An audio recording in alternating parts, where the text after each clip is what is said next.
The crystal chandelier cast dancing shadows across the marble floor as María Santos moved through the Montgomery mansion like a ghost. Invisible, expected, dismissed. "The new girl is decent enough," Mrs. Montgomery's voice drifted from the sitting room, sharp with that particular tone wealthy white women used when discussing their help. "Though she has this odd obsession with watching legal shows during her breaks." Maria's hand instinctively found the silver rosary in her pocket, the same worn beads her grandmother had pressed into her palm 7 years ago with trembling fingers. "Mija," Abuela had whispered in Spanish, her voice weak but fierce, "this will give you strength when the world tries to make you small." The guest's laughter cut through Maria's memory like glass. "Legal shows? How precious! Does she think she's going to become a lawyer?" "Can you imagine?" Mrs. Montgomery's response dripped with condescension. "Though I suppose everyone needs their little fantasies." Maria's grip tightened on the rosary as she continued dusting, each bead a reminder of why she was here. 3 jobs, night school, dreams that felt impossible but burned too bright to extinguish. When a guest accidentally dropped legal papers near the doorway, Maria instinctively moved to help organize them. The woman snatched them away with a sharp intake of breath. "Don't touch those. They're confidential legal documents, not something you'd understand." The words hit like a slap, but Maria simply nodded and stepped back. She'd learned long ago that silence was safer than defending herself. But as she returned to her cleaning, fragments of urgent conversation drifted from the room. Words like embezzlement charges and abandoned legal representation. Maria's fingers traced the rosary's cross. She had no idea this moment would change everything. Atlanta's summer heat shimmered off the Buckhead Mansion's windows as Maria made her way home that evening, the weight of another day's condescension heavy on her shoulders. The contrast between the Montgomery estate and her modest apartment in the predominantly Latino neighborhood of Chamblee couldn't have been starker. Marble giving way to linoleum, crystal chandeliers replaced by a single ceiling fan that wheezed against the Georgia humidity. But this small apartment held something the mansion never could: warmth. Woven Mexican blankets draped over secondhand furniture. The scent of café con leche lingering from her neighbor's morning ritual. Photos of family, both living and lost, covering every available surface. On her nightstand sat her grandmother's rosary alongside her paralegal certificate from Atlanta Technical College, 2 symbols of faith that had carried her through the darkest moments. "Education is the one thing they cannot take from you, mija," Abuela had said, her voice thick with the accent that Maria worked so hard to minimize in the presence of people like Mrs. Montgomery. Maria had earned that certificate studying by candlelight to save on electricity bills, memorizing case law while riding the bus between her 3 jobs. House cleaner by day, paralegal student by night, dreamer, always. Her eidetic memory had absorbed every legal precedent she encountered while organizing Mr. Montgomery's extensive law library. Every complex regulation she'd quietly observed during high-stakes business meetings where she might as well have been furniture. She'd learned to be invisible, but invisibility had its advantages. People spoke freely around ghosts. Vicente Fernandez's voice filled her headphones as she settled at her small kitchen table with textbooks spread around her like armor. The Spanish lyrics reminded her of Abuela's dichos, those wise sayings that had guided their family through decades of struggle. "El saber no ocupa lugar," her grandmother would say. "Knowledge takes no space." But tonight, those overheard fragments from the Montgomery house wouldn't leave her alone. Embezzlement charges, financial irregularities. A man she'd served coffee to hundreds of times, who'd always treated her with basic decency, facing prison for crimes that didn't match the character she'd quietly observed for 3 years. Maria pulled out the legal brief she'd glimpsed earlier. Somehow it had ended up in her cleaning supply bag, probably swept up with other papers by mistake. As she read the complex financial documents by the yellow light of her table lamp, her heart began to race. The prosecution's case was built on a foundation that wouldn't survive scrutiny. Evidence was missing. Timelines didn't align. The expensive legal team had missed crucial details that any first-year paralegal student would have caught. Her fingers found the rosary again, tracing each bead as she whispered her grandmother's favorite prayer. Que Dios me guíe en todo lo que haga. May God guide me in all that I do. Outside her window, the sounds of her community settling into evening provided a comforting backdrop. Children playing in Spanish and English, the distant music from the taqueria on the corner, the gentle hum of working families dreaming of better tomorrows. Maria made a decision that honored both her education and her heritage. Tomorrow, she would find the courage to speak up.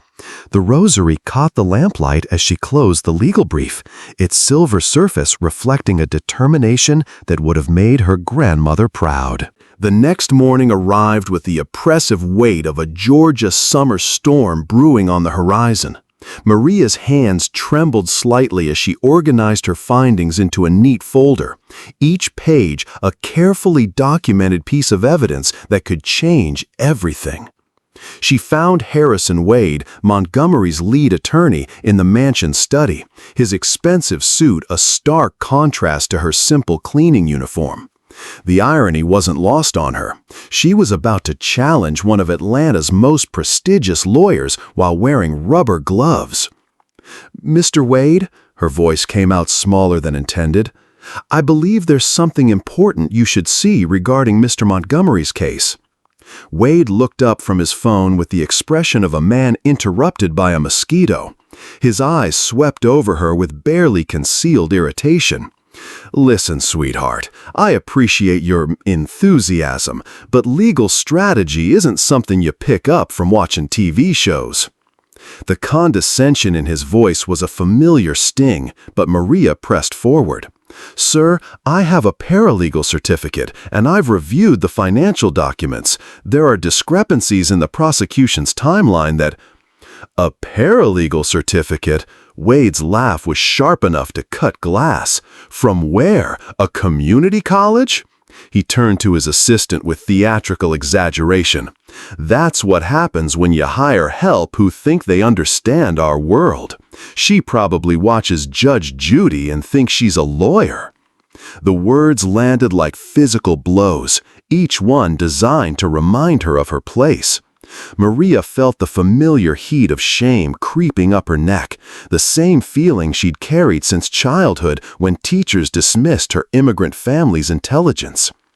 But then her fingers found the rosary in her pocket, and she heard Abuela's voice as clearly as if the old woman stood beside her.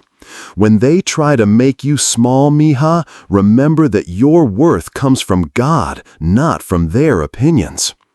"Mr. Wade," Maria said, her voice steadier now, "the financial records show that Mr. Montgomery was actually investigating the embezzlement when the charges were filed. The prosecution has the timeline wrong, and if you look at Exhibit C-47—" "Stop!" Wade's voice cut through the air like a whip. "You need to understand your role here. Clean the house, stay in your lane. Leave the thinking to people who went to real law schools." Maria's grip tightened on the rosary, each bead a reminder of her grandmother's strength in facing discrimination as an immigrant. "My lane includes noticing when someone's about to be wrongfully convicted." Wade's face reddened. "That's not your concern. Your job is to dust furniture, not play lawyer. And if you can't remember that, maybe it's time to find employment elsewhere." The threat hung in the air between them like smoke. Maria needed this job, needed all three of her jobs to survive in a city that seemed determined to keep people like her invisible. But as she looked at the legal brief in her hands, she thought about her grandmother cleaning office buildings in downtown Atlanta, dreaming that one day her granddaughter might speak in those very halls. "I understand, sir," Maria said quietly, but she didn't apologize. She'd learned that silence could be its own form of resistance. As Wade dismissed her with a wave of his hand, Maria retreated to the mansion's garden, where the magnolia trees provided shelter from both the approaching storm and the weight of his words. She held the rosary tight and whispered a prayer for wisdom, knowing that justice sometimes requires more courage than any one person should have to carry. 3 days later, the storm that had been brewing finally broke, but not from the sky. Wade's entire legal team abandoned the Montgomery case like rats fleeing a sinking ship. The news played on every television in Atlanta, each anchor delivering the same devastating verdict. No attorney will represent him now. Maria found Mrs. Montgomery weeping in the conservatory, her usually perfect composure shattered like the crystal vase that lay in pieces at her feet. "They all think he's guilty," she sobbed to her sister over the phone. "Even his own lawyers have given up. The trial starts Monday, and we have no one." The desperation in Mrs. Montgomery's voice cut through years of condescension and casual racism. This was a woman watching her world collapse, and Maria recognized the particular terror of feeling powerless against a system designed to crush you. That evening, Maria sat at her kitchen table, surrounded by legal textbooks and case files she'd printed at the library. The rosary lay beside her grandmother's final letter, a yellowed piece of paper she'd discovered tucked inside the prayer pouch years after Abuela's death. The faded Spanish words seemed to glow under the lamplight. "I came to this country with nothing but faith and determination. Sometimes God puts us in places where we must be brave for others." The letter had been written during Abuela's early days in Atlanta, when she'd advocated for immigrant families who couldn't speak English, navigating a legal system that seemed designed to exclude them. Maria traced the familiar handwriting, feeling the weight of inherited courage. Her phone buzzed with a text from her paralegal study group. "Did you see the news about your boss? Guess money can't buy everything." But Maria had seen something they hadn't. She'd witnessed Mr. Montgomery quietly paying for his groundskeeper's son's medical bills. She'd watched him treat every employee with basic human dignity, regardless of their accent or education level. The man facing trial bore no resemblance to the heartless criminal portrayed in the media. At the public defender's office the next morning, Maria's attempts to share her findings met with dismissive laughter. "What's next?" the clerk chuckled to her colleague. "Are the janitors going to tell us how to run the courts?" The familiar sting of being dismissed because of her appearance and accent burned in her chest. But this time, something else burned brighter: righteous anger. An innocent man was about to be destroyed by a system too arrogant to listen to the truth, simply because that truth came from someone they deemed unworthy of attention. Maria found herself in the courthouse library that evening, researching late into the night under the fluorescent lights. She wasn't alone. Judge Patricia Williams, an African-American federal judge, noticed the determined young woman who spoke with surprising legal sophistication. "You seem to know this case better than the lawyers involved," Judge Williams observed quietly. Maria looked up from her stack of precedents, the rosary visible around her neck. Sometimes the people closest to the truth are the ones nobody expects to speak it. Judge Williams nodded slowly, recognizing something familiar in Maria's eyes, the look of someone who had been underestimated their entire life but refused to be silenced. "What are you going to do about it?" Maria's fingers found the rosary, feeling the weight of her grandmother's faith and her own burning sense of justice. "I'm going to defend him." The courthouse erupted in whispers when Judge Williams announced her unprecedented decision. The court recognizes María Santos as certified paralegal advocate under Georgia's emergency representation statute. Given the defendant's right to representation and the absence of available counsel within 48 hours of trial, this petition is granted. Maria stood in the defendant's chair, the rosary hidden beneath her jacket like armor against the stares of disbelief. The same courthouse where her grandmother had once cleaned offices at night now witnessed her granddaughter making legal history. The murmurs weren't kind. A house cleaner? This is a federal case. What's next? But Judge Williams' gavel silenced them all. Miss Santos has demonstrated sufficient legal knowledge and proper certification. This court will not deny a defendant representation based on economic prejudice. District Attorney Rebecca Stone's face had gone white as parchment.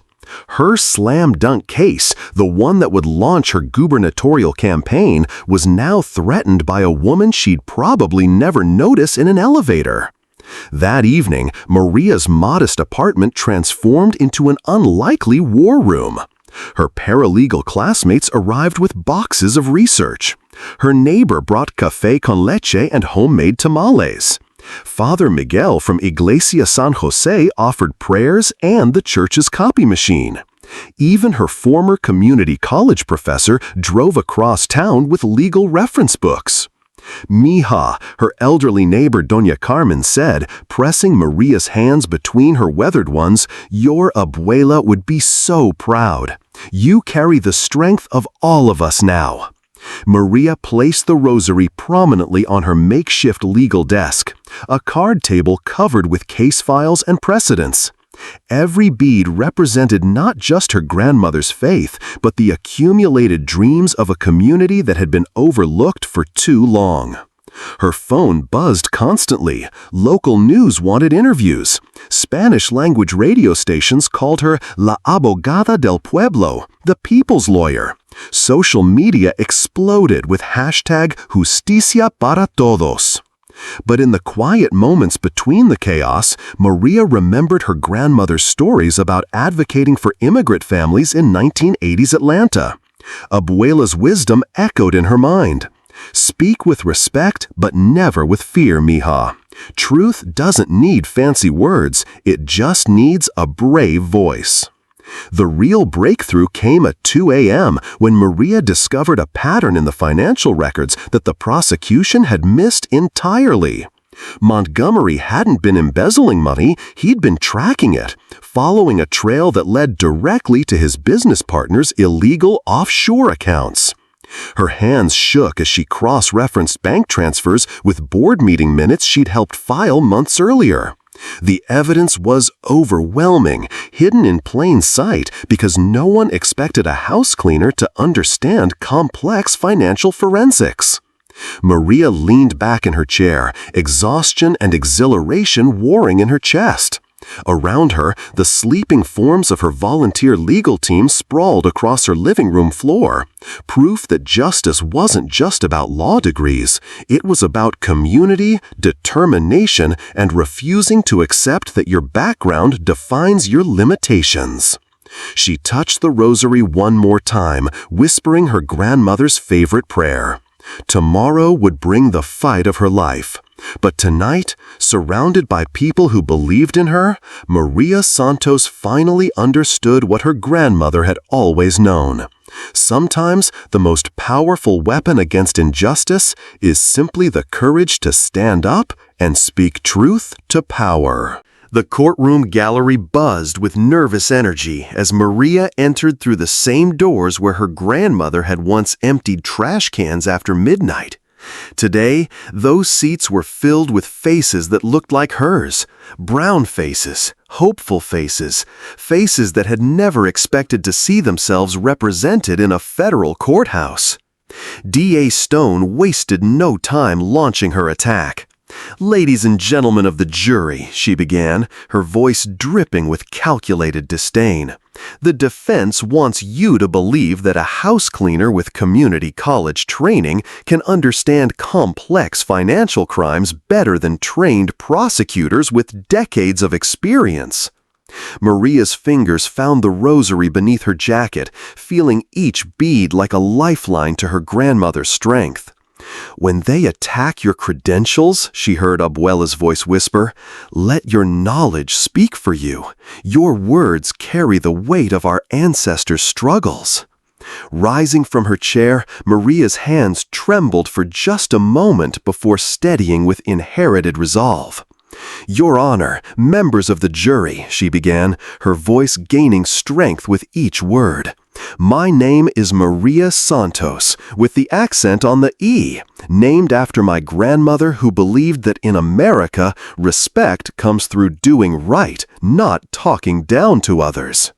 The gallery stirred. Several jurors leaned forward. "The prosecution speaks of credentials and experience," Maria continued, her voice carrying the rhythm of Sunday sermons and kitchen table wisdom. "But credentials didn't help them notice that the money they claim my client stole was actually money he was tracking. Experience didn't help them see that the real thieves counted on everyone being too proud to listen to the woman who cleaned their offices." Stone's objection came swift and sharp. "Your Honor, defense counsel is making speeches, not legal arguments." "Overruled," Judge Williams replied calmly. "Continue, Miss Santos." Maria opened her file with steady hands, the financial documents she'd analyzed by lamplight now transformed into weapons of truth. Exhibit A shows a wire transfer on March 15th. The prosecution claims this proves embezzlement. But Exhibit B, board meeting minutes I filed myself while working in Mr. Montgomery's office, shows he questioned this exact transfer in a meeting that same day. The courtroom fell silent except for the scratch of reporters' pens. Exhibit C shows Mr. Montgomery requesting forensic accounting reviews. Exhibit D shows him hiring private investigators. Maria's voice grew stronger with each revelation. This isn't the behavior of a man stealing money. This is the behavior of a man trying to catch thieves. When Stone stood for cross-examination, her mask of professional composure had slipped.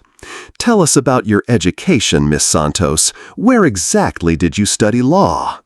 "I studied at Atlanta Technical College while working 3 jobs," Maria replied without shame. "I learned financial law while dusting the very books that trained the lawyers who missed what I found. Sometimes the best education comes from necessity, not privilege." An elderly white juror nodded approvingly. Even Stone's assistant looked uncomfortable with the line of questioning.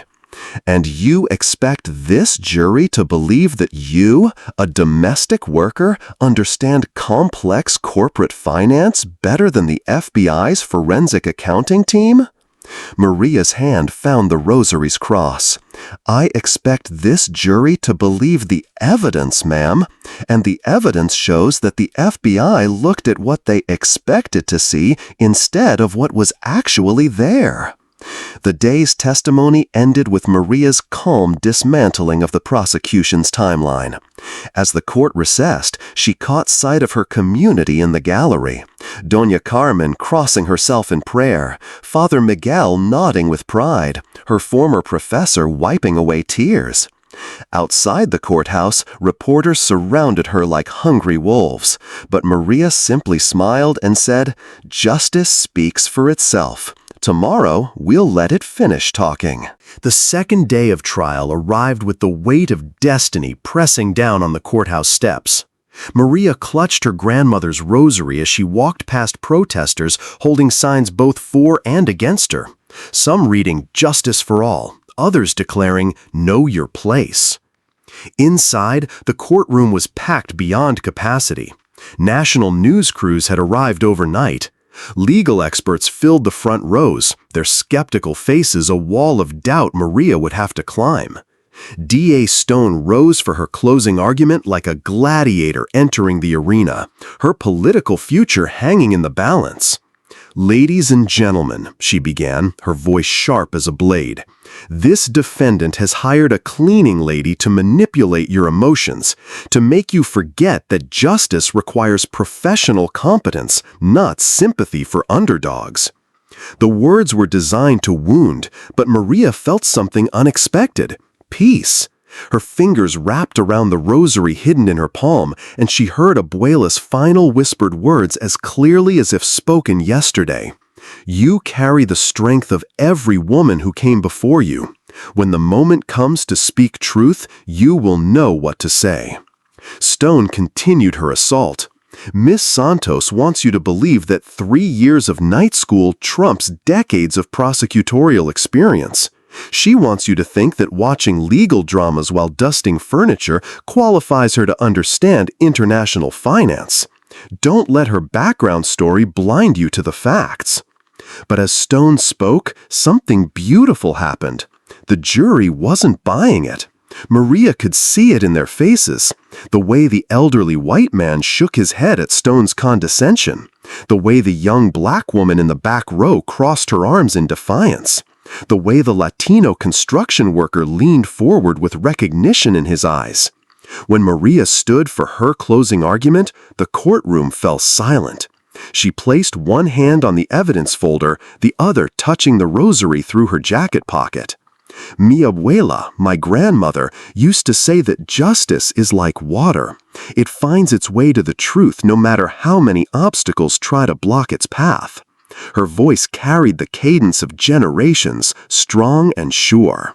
The prosecution wants you to believe that justice is only for those who can afford it, that truth is only valid when spoken by people with the right degrees from the right schools. She walked toward the jury, her grandmother's strength flowing through her like electricity. But justice is blind for a reason. It doesn't see color, class, or credentials. It only sees truth. And the truth is simple. My client didn't steal money. He was trying to recover it. Maria opened her folder, her voice rising with righteous conviction. The prosecution talks about my background like it disqualifies me. But my background is exactly what qualified me to see what they missed. I notice things because I've learned to be invisible. I understand financial documents because I've organized them for 3 years. I recognize patterns because I've been trained to see details that others overlook. The courtroom was electric with tension. Even the reporters had stopped typing. Mr. Montgomery trusted a house cleaner to organize his financial records because he saw what others refused to see, that intelligence and integrity aren't determined by your job title or your accent. The real criminals in this case counted on prejudice to hide their crimes. They never imagined that the woman emptying their wastebaskets might be smart enough to catch them. Maria's voice broke with emotion as she concluded. My grandmother came to this country with nothing but faith that America meant what it promised, that here truth matters more than status. Today, you have the chance to prove her right. The silence that followed was profound, broken only by muffled sobs from the gallery where her community watched their hopes hang in the balance. The jury deliberated for 6 hours that felt like 6 years. Maria sat in the courthouse hallway, her community forming a protective circle around her. Doña Carmen pressing homemade empanadas into her hands, Father Miguel leading quiet prayers, her paralegal classmates reviewing case log they'd never need again but couldn't stop studying. The rosary never left her palm, each bead worn smooth by 3 generations of women who had faced impossible odds with nothing but faith and determination. When the bailiff called them back, the courtroom atmosphere was electric. Maria stood as the jury foreman, the elderly white man who had shaken his head at Stone's condescension, cleared his throat. We, the jury, find the defendant, Charles Montgomery, not guilty on all charges. The courtroom exploded. Cheers erupted from the gallery where brown faces wept with joy and pride. Montgomery turned to Maria with tears streaming down his cheeks, but words seemed inadequate for the magnitude of what had just occurred. Stone stood frozen at the prosecutor's table, her political ambitions crumbling like sandcastles before the tide. The same prejudices she had weaponized against Maria had ultimately destroyed her own case. The jury had rejected her message that justice belonged only to the privileged. Judge Williams' gavel restored order, but her smile was unmistakable. Mr. Montgomery, you are free to go. Miss Santos, you have conducted yourself with extraordinary professionalism and skill. This court commends your dedication to justice. Outside the courthouse, Montgomery pulled Maria aside as reporters swarmed around them. "Maria, I can never repay what you've done for me, but I can try. Full scholarship to Emory Law School, and when you graduate, there's a position waiting for you in our legal department, not as an employee, but as a partner." Maria looked down at the rosary in her hands, its silver surface catching the afternoon sunlight. "Mr. Montgomery, my grandmother always taught me that we don't seek justice for rewards, we seek it because it's right. But I accept your offer, not for me, but for every young person who needs to see that their dreams are possible." Mrs. Montgomery approached with tears in her eyes, the same one who had dismissed Maria's little fantasies just weeks before. "Maria, I owe you an apology. I was wrong about you, and I was wrong about so many things. Thank you for saving my husband and for teaching me what real strength looks like." That evening, Maria's neighborhood erupted in celebration. The street filled with music, Vicente Fernandez mixing with Selena, mixing with the sounds of children playing and families laughing. Tables appeared on sidewalks loaded with tamales, arroz con pollo, and fresh tortillas. Someone strung lights between the buildings, transforming the modest block into a festival of hope. At the center of it all, Maria sat with her neighbors, the rosary now resting peacefully in her new briefcase, a gift from Father Miguel, inscribed with Abuela's favorite saying, "El saber no ocupa lugar," knowledge takes no space. Doña Carmen raised her cup of café con leche in a toast. "To Maria, who showed us that our children can be anything they dream to be." But Maria raised her own cup higher. "To my grandmother, who crossed borders and cleaned floors so that one day her granddaughter could stand in a courtroom and demand justice. And to every person who has ever been told they don't belong, your time is coming." As the celebration continued around her, Maria felt her grandmother's presence like a warm embrace, knowing that every bead of the rosary carried not just prayers, but the promise that in America, courage and truth could still triumph over prejudice and power. 5 years later, the brass nameplate on the door gleamed in the morning sunlight. Justicia and Esperanza Legal Clinic, María Santos, attorney at law. The modest building in her old Chambly neighborhood had been transformed from an abandoned storefront into a beacon of hope for immigrant families and working-class communities throughout Atlanta. Maria paused at the entrance, as she did every morning, to read the inscription carved into the doorframe in both English and Spanish, "Where justice flows like water, finding its way to truth." Inside, the walls told the story of dreams realized against impossible odds. Photographs of paralegal graduates who had followed her path lined the hallway. Former house cleaners, janitors, and factory workers who now served as advocates for others like themselves. At the center hung a larger photo, Maria addressing a law school graduation, her grandmother's rosary visible in her hands. In her office, the rosary rested in its place of honor, a specially crafted shadow box that also held Abuela's faded letter, her paralegal certificate, her law degree from Emory, and a photo of her grandmother in her young wedding dress. The inscription read in flowing script, "She gave me strength when the world tried to make me small. Ella me dio fuerza cuando el mundo trató de empequeñirse." "Counselor Santos?" her assistant's voice came through the intercom. "The new paralegal students are here for orientation." Maria smiled, straightening her blazer as she prepared to meet another group of dreamers who'd been told their backgrounds disqualified them from pursuing justice. Through her window, she could see them gathered in the conference room, faces that reflected the beautiful diversity of modern America, each carrying their own version of inherited strength. As she walked toward the conference room, Maria passed the community calendar on the wall. December 12th was circled in red, Dia de la Virgen de Guadalupe, when the clinic would host its annual open house. Tables would fill with café con leche and pan dulce, while families received free legal consultations in both English and Spanish. It had become a beloved tradition that bridged legal advocacy with cultural celebration. The students fell silent as she entered, their eyes wide with a mixture of hope and disbelief. Maria recognized that look. She'd worn it herself not so long ago. "My name is María Santos," she began, lifting the rosary from around her neck so they could see it clearly.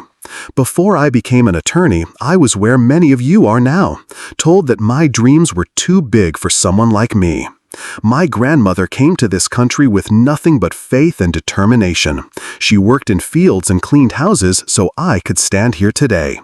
She held the rosary up to catch the light streaming through the windows. "This rosary reminds me that we all carry the strength of those who came before us, and we have the power to open doors for those who come after us. Your heritage is not your limitation. It's your foundation. Remember, your worth doesn't come from their opinions. It comes from your courage to keep fighting when the world tries to make you small."